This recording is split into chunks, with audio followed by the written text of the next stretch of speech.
ओम नमः शिवाय। मनुष्य का शरीर ब्रह्मांड की एक छोटी प्रतिकृति ही है। मानव शरीर इतना सक्षम है कि जितनी तकलीफें इस शरीर में उत्पन्न होती है, वे सभी दूर करने की क्षमता और शक्ति भी इसी शरीर में है। हमारी उंगलियां उन 5 तत्वों का प्रतिनिधित्व करती हैं जिनसे यह सृष्टि बनी है। हमारा अंगूठा अग्नि का, तर्जनी यानी इंडेक्स फिंगर वायु का, मध्यमा यानी सेंटर फिंगर आकाश का, अनामिका यानी रिंग फिंगर पृथ्वी का और छोटी उंगली यानी लिटिल फिंगर जल का प्रतिनिधित्व करती है। भगवान शिव ने अपने आदिनाथ स्वरूप में आध्यात्मिक साधकों को कई योग सिद्धांत और अभ्यास बताए थे।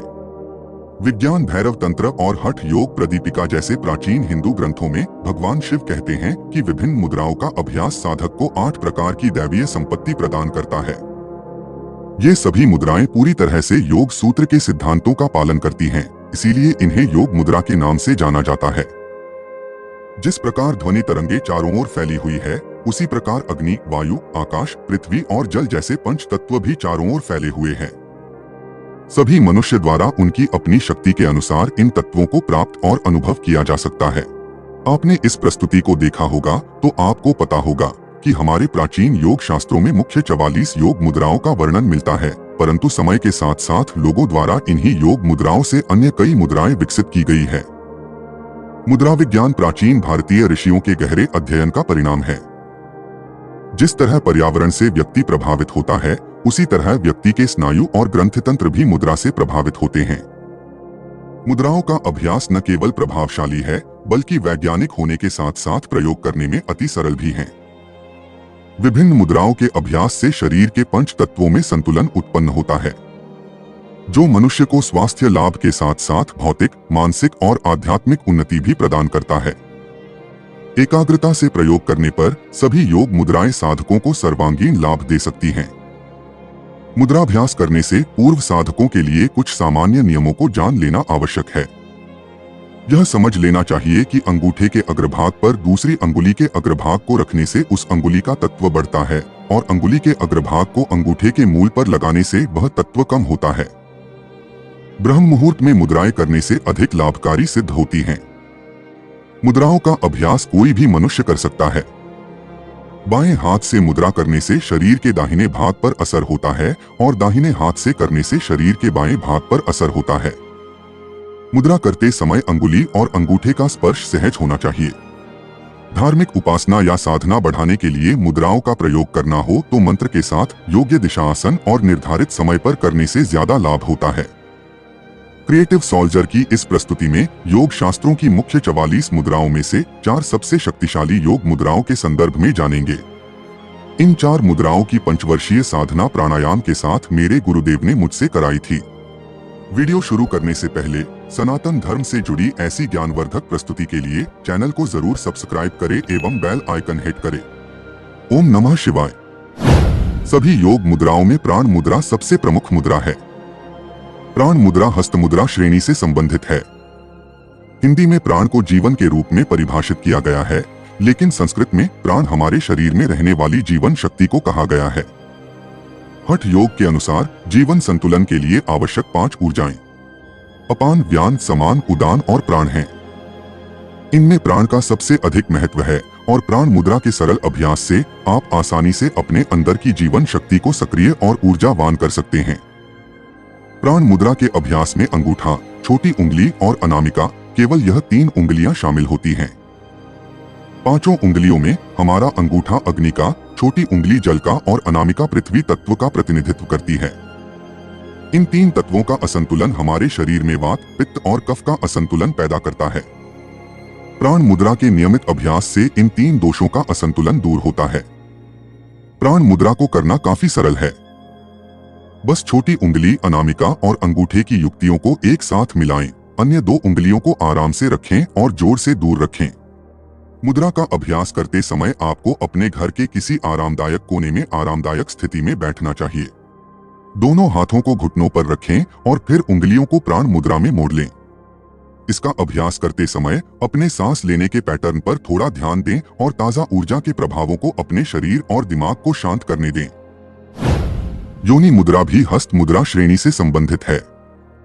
योनि मुद्रा का अभ्यास गर्भ या सृष्टि के स्रोत में मौजूद मौलिक ऊर्जा का आह्वान करता है। योनि शब्द संस्कृत मूल शब्द है जिसका शाब्दिक अर्थ गर्भ या मूलभूत स्रोत होता है। यहाँ योनि शब्द ब्रह्मयोनि या हिरण्य गर्भ का प्रतीक है, जिससे यह समस्त ब्रह्मांड अस्तित्व में आया है। हिंदू धर्म में यह मुद्रा उस देवी शक्ति को समर्पित है जिन्हें सृष्टि के निर्माता देवी के रूप में भी जाना जाता है।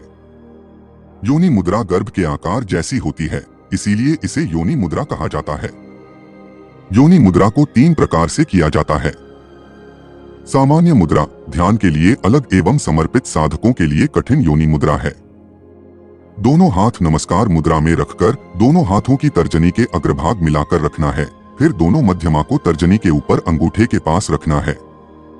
दोनों अंगूठे एक दूसरे के आसपास रखते हुए दाहिने हाथ की अनामिका बाएं हाथ की कनिष्ठिका के अग्रभाग को लगाते हुए दाहिने हाथ की कनिष्ठिका को बाएं हाथ की अनामिका के अग्रभाग से लगाने से योनि मुद्रा बनती है। यौगिक दृष्टि से योनि मुद्रा प्राण वायु के लिए उत्तम मानी गई है, परंतु तंत्रशास्त्र में इसका अलग ही महत्व है। योनि मुद्रा के निरंतर अभ्यास के साथ मूलबंध क्रिया भी की जाती है।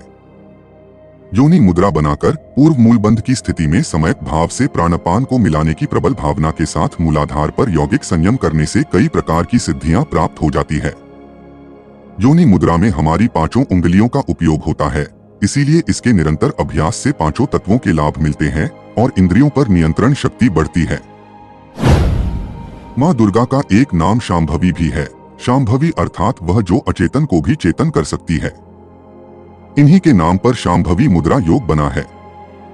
शांभवी मुद्रा को शिव मुद्रा या भैरवी मुद्रा भी कहते हैं। शांभवी मुद्रा को यदि सही तरीके से किया जा रहा है तो यह बहुत सरल है, यदि सही तरीके से नहीं किया जा रहा है तो यह कठिन भी है। इसलिए शांभवी मुद्रा किसी गुरु के सानिध्य में ही सीखनी चाहिए।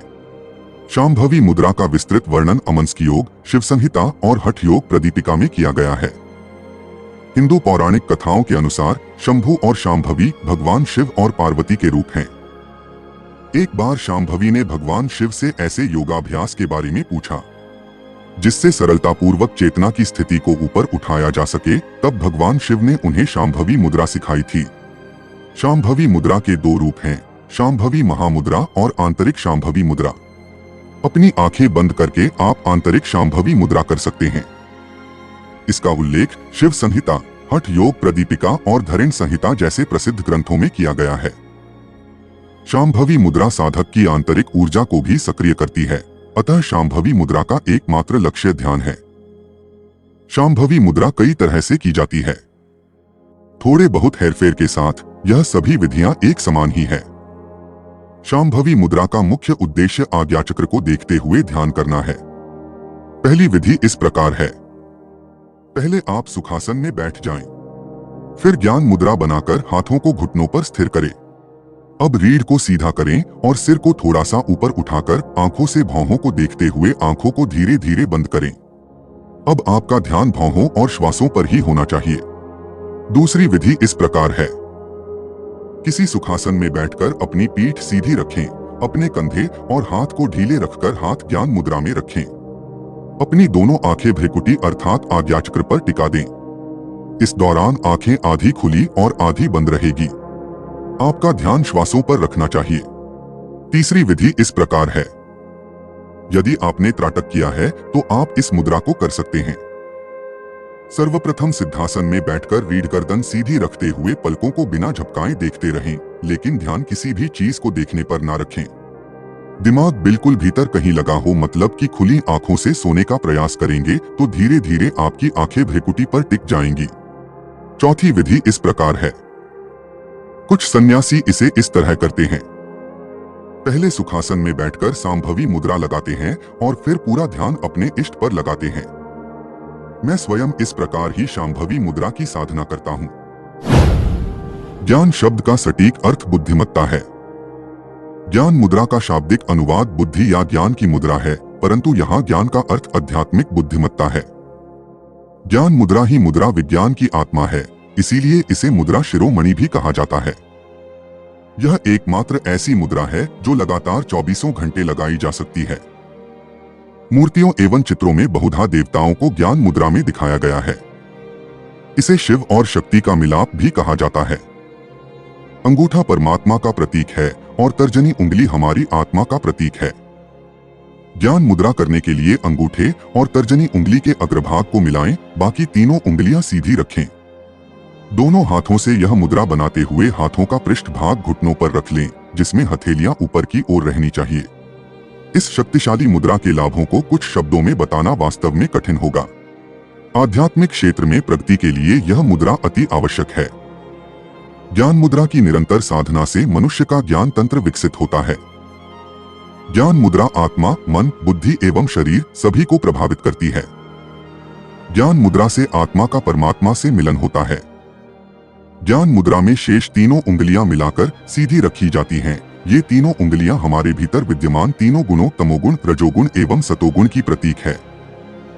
अतः आध्यात्मिक साधना के लिए यह मुद्रा सर्वोत्तम है।